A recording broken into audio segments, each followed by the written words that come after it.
చంటి పిల్లల ఊగే ఈ మనసు తప్పు ఒప్పుకి తేడా ఏం తెలుసు. చంటి పిల్లల ఊగే ఈ మనసు తప్పు ఒప్పుకి తేడా ఏం తెలుసు.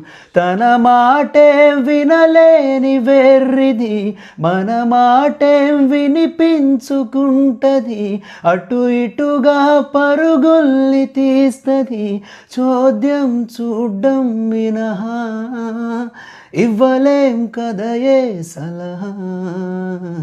చంటి పిల్లల ఊగే ఈ మనసు